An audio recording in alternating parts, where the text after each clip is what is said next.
சொல்லிட்டு போனதுக்கப்புறம் எப்போ திருப்பி வருவேன்னு தெரியாது கார்த்தி சாருக்கும் அவங்க டீமுக்கும். ஸோ அதனால் அவருக்கு கைதி 2க்கு இருந்த ஸ்லாட்டுக்கு இன்னொரு டைரக்டர் கொடுத்தாரு. இதுதான் ஆக்சுவலாக நடந்தது.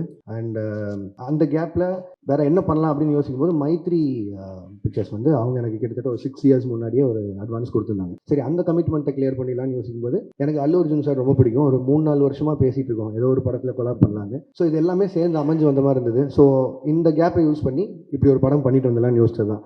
அதுவும் நிறையா சம்பளம் கேட்டேன், அதனால கைதி 2 பண்ணல அப்படிலாம் போட்டுருந்தாங்க. அப்படிலாம் இல்லை, சம்பளம்ன்றது உங்களுக்கு தெரியும், மார்க்கெட்டும் ப்ரொடியூசரும் நிர்ணயிக்கிறது தான். நான் எவ்வளோ டிமாண்ட் பண்ணாலும் நம்ம படம் என்ன பண்ணியிருக்கோ அதுக்கு தகுந்த மாதிரி தான் நம்ம சம்பளமும் இருக்கும். ஸோ அந்த ஒரு விஷயம் கிளியர் பண்ண நினச்சேன். லாஸ்ட் வீக் அவங்க எல்லாரையும் மீட் பண்ணி பேசிட்டேன். ஸோ என்னோட அடுத்த படம் கைதி 2வாக தான் இருக்கும். அது ஏன் நான் ரொம்ப சால்ட்டாக சொல்கிறேன்னா, அந்த எல்சியூ இல்லை, எல்சியூ க்ளோஸ் ஆகிடுச்சு அதெல்லாம் போட்டிருந்தாங்க. அது வந்து ஜி ஸ்குவாட் இல்லை. ஜி ஸ்குவாட் க்ளோஸ் பண்ணுறேன்னா நான் க்ளோஸ் பண்ணிடலாம். எல்சியூன்றது வந்து ஃபர்ஸ்ட் ஆஃப் ஆல் அந்த பேரே நான் வைக்கல. அது வந்து ஃபேன்ஸாக அவங்க தியரியில் எல்சியூன்னு ஒரு நாள் சொன்னது, நான் அதை ஃபாலோ பண்ணிருக்கேன். ஸோ அதை டக்குன்னு நான் ஒருத்தன் மட்டும் முடிவு பண்ணி இல்லை எல்சியூவில் படம் வராது அப்படிலாம் சொல்ல முடியாது.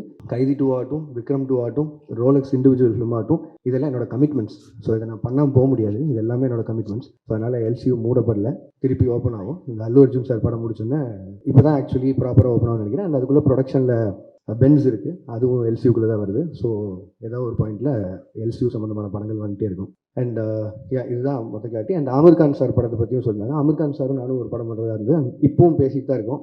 இத்தனை கமிட்மெண்ட்ஸ் எனக்கு இருக்குது, அவருக்கும் நிறைய கமிட்மெண்ட்ஸ் இருக்குது. ஸோ அது எப்போன்னு தெரியல, பட் ஸ்டில் அது பேசிகிட்டு இருக்கோம். அவ்வளோதான். இதுதான் நான் மேஜராக அட்ரஸ் பண்ணணும்னு நினச்சேன். ஏன்னா இது நான் ஒரு பாயிண்டில் பதில் சொல்லி ஆகணுன்ட்டே இருந்தது. ஏன்னா ஒரு சைடு 2 சைடில் எல்லா பக்கமும் பேசிட்டே இருக்காங்க. ஸோ என்னோட சைட்லேருந்து ஒரு கிளாரிட்டி கொடுத்துட்டு நான் அடுத்த படத்துக்கு மூவ் ஆகணும்னு இருந்தது.